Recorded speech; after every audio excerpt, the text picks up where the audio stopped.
Yeah, we have a simple strategy, and our strategy is we just acquire Bitcoin and we hold the Bitcoin. So you could think of it as like dollar cost averaging for a corporation.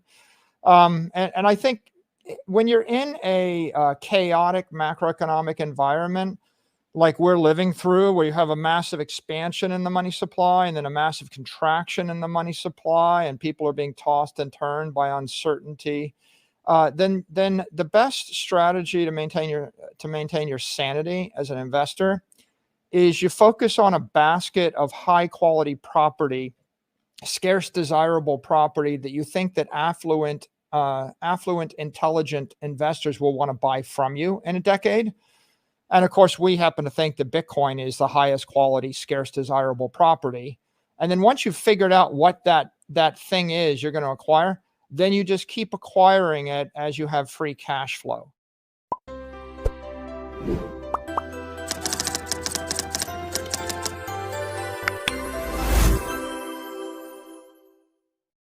you worried about a margin call, and is there a price that you would be concerned at for Bitcoin overall? No, we're not worried about a margin call. We took a little bit of debt, but it was 20x over collateralized when we did it, which means like a loan to value 4%.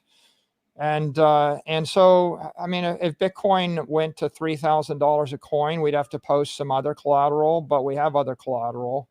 And Bitcoin, I don't think it will go to 3,000 a coin, but there's a big difference between, say, taking on 10x leverage versus 10% leverage.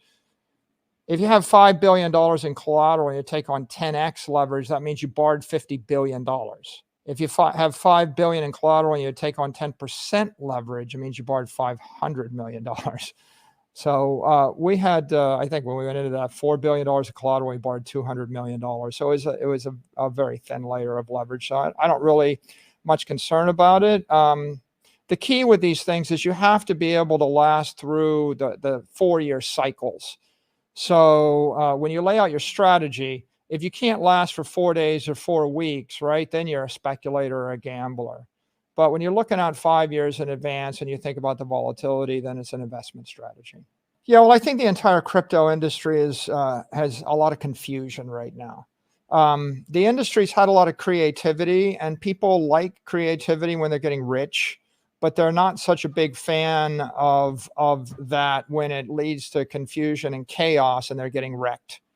So as you look out over the next 4 years, I think that the market's looking for order, and it wants to emerge from the confusion.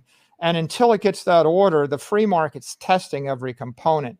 So you have hedge funds testing the stable coins, and they're shorting every component in the ecosystem. And if they find something and they can break it, they'll break it. I think that you can expect over the next 4 years, you're going to have a variety of things take place.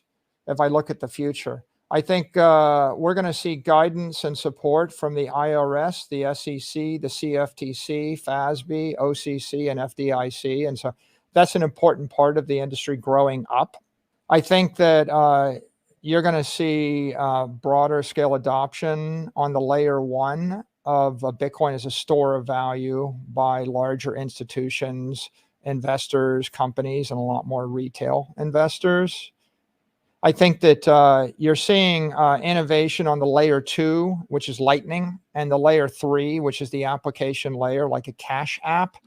You're seeing innovations there in the transactional area or medium of exchange area, because you can move transactions 1 million times quicker and cheaper on the layer 2 and the layer 3. That's an important area to keep your eye on over the next 4 years. And then I think if you look at the entire Bitcoin economy, layer 4 is derivatives. Like MicroStrategy stock is a derivative, and GBTC is a derivative. And so you're seeing a BITO or spot ETF would be a derivative. You'll see a lot of innovation there. I think layer 5 is product. So when you build Bitcoin into a hardware device, a smartphone or a hardware wallet or any other device, that's very interesting. And then layer 6 is services, like building Bitcoin into an insurance product or building it into some other yield product or the like. So it's all of these things are all part of the maturing of the industry, and they keep it exciting. So Michael, with that being said, I think one of the big questions for people out there is they want to know, are you buying the dip in Bitcoin? Is MicroStrategy continuing to purchase Bitcoin at these levels that we haven't seen in a year? Yeah, we have a simple strategy, and our strategy is we just acquire Bitcoin and we hold the Bitcoin. So you could think of it as like dollar cost averaging for a corporation. And I think when you're in a chaotic macroeconomic environment like we're living through, where you have a massive expansion in the money supply and then a massive contraction in the money supply, and people are being tossed and turned by uncertainty, then the best strategy to maintain your sanity as an investor is you focus on a basket of high quality property, scarce desirable property that you think that affluent, intelligent investors will want to buy from you in a decade. And of course, we happen to think that Bitcoin is the highest quality, scarce desirable property. And then once you've figured out what that thing is you're going to acquire, then you just keep acquiring it as you have free cash flow.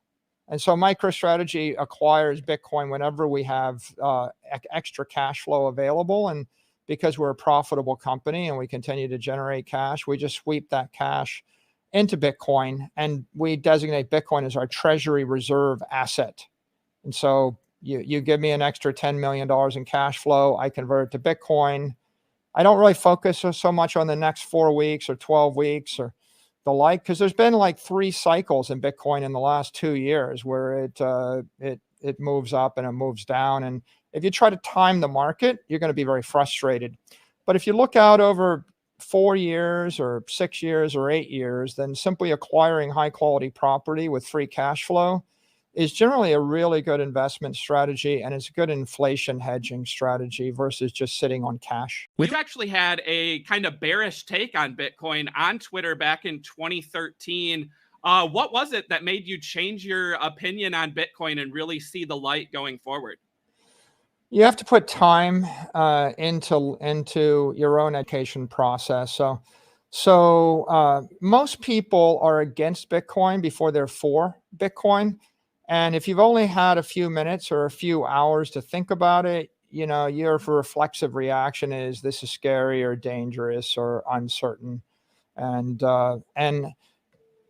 that is the case. Now, in 2013, there was a lot more uncertainty about how Bitcoin would fare versus 8 years later or 9 years later. So I think the time helps you get more comfortable with this, both time in the market. Bitcoin's, moved from an asset that was worth nothing 10 years ago to an asset worth hundreds of billions of dollars. So that helps.